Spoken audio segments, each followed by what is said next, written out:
يا الله، السلام عليكم شباب نادي سمد العراق الشاوس. تحياتي الى كل المشتركين وقناة الزعيم احمد بن عمر التميمي.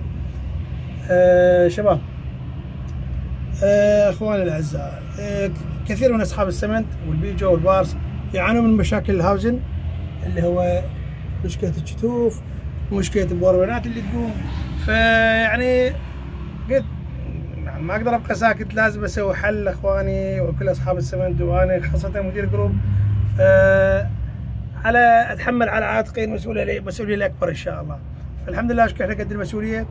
فصراحة يعني صار لي تقريبا افكر بهذا الموضوع ما يقارب شهر كامل، يعني يوميا ما عندي مجال، بس اقعد بالليل قبل لا انام ماكو اصفين افكر له شلون راح احل هاي المشكلة. فالحمد لله اشكر رب العالمين موجود. فجت ببالي هذا الكب، هذا كب مال تنفيذ مال بريك امامي، شوفوا بيزرف من هنا التنفيذ وبيزرف من هنا، مغلق من النهاية وبيزرف جانبي مال تنفيذ الهواء مال البريك. هو انا هسه راح اشتغله، انا ما احتاج ينفس لي ولا شيء، انا احتاج مدرج، يعني مجرد ما افشيه يوضح هيك شيء واقعد بالكب مال الجريز واشتغل عليه. ف مثل ما تشوفون هذا كب انا فكرت له ولحد ما وجدت كل التفاصيل وكملتهم. اخواني، اول ما تسوي ثقب، طبعا انا جوا السياره محشور حشره من هاي التمام. هذا الثقب تبى تشوفون هذا يقعد بهيج، تمام؟ من قاعد بهيجي انت ما راح تقدر تشده هيك نهائيا، الا شو تجيب له؟ تجيب له القلوز اللي هو هذا. هسه اراويكم شلون كان مشدود، شلون تشتغل بيه. هذا القلوز ضربه دهن شويه، وبعد ما زرفته بالدريل تجيب هذا القلوز وتبدا تنزل له سن قد سن هاي اللي انت رايدها، تمام؟ هذا تقريبا هن هسه حاليا نفس السن هاي ويا هاي، نفس السن الخشن، نفس الترتيب. هاي العده مال القلوز طبعا اشتريتها ب 12000 حتى اسوي هاي العمليه، زين، وحفرتها بهذا الدريل. فالنتيجه هي هاي، صار عندي هنا كب اقدر اضرب من عنده جريز دائما حتى تتجرز عندك الشتوف وتتجرز عندك البوربينات الداخليه، لان هاي البوربينات الداخليه ما يوصلها اي جريز وما يوصلها اي دهن، لان هي بداخل الهاوزن، ومن تعطل عطل واحد تتدمر تنتهي، لازم تجفت هاوزن بهذا الوقت. طبعا اعذرون هالمنطقه وسخه انا ما اقدر اوصلها، هاي جو السياره. انا هسه بصعد سيارتي على رمبه مثل ما تشوفون، رمبه وطاب جواها. طبعا انا زلمه خشن ما ادري شلون حشرت نفسي اليوم انا، بس لجل عيونكم ما يخالف. تمام شباب؟ فهذا قاعد هيك تصير، وهذا ترتيبه. تقدر تجيب الضاغطه مال جريز تضغطها من هنا، الترسه جريز بعد ما يطلع، يعني هو بيزرف صغير راح يترس جوا ويوقف، او تقدر قبل لا تشد هذا الترسه جريز ترسه مضبوطه ويا دهن وشد الكب عليه، وبعدين ينتهي الموضوع. تبقى من هنا كل فتره تضغط لك كم ضغطه من هنا. حبيت افيدكم اليوم بهذا الموضوع. ولا تنسون مكان يصير بعد 3 أصابع من هنا، لان تخلي مجال البوربينات او مجال الهاي عندك هنا. هاي منطقه يعني محدبه شويه، فاقرب منطقه لها هي هاي اللي وضعت بيها، والحمد لله اشكر النتيجه يعني فعاله 100%. والحمد لله، يعني كل ما هو لله انما، ورب يحفظكم. تحياتي الى جميع اعضاء نادي سمد العراق لشاوس، ولا جميع مشتركين بقناه الزعيم نادي سمد العراق لشاوس.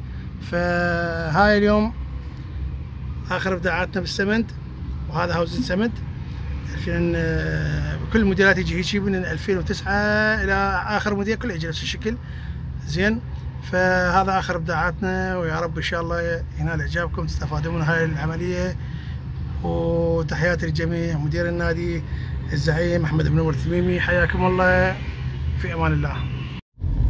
يا الله، السلام عليكم شباب. وحاليا بعد ما كملنا الهاوزن الخلفي وشدينا له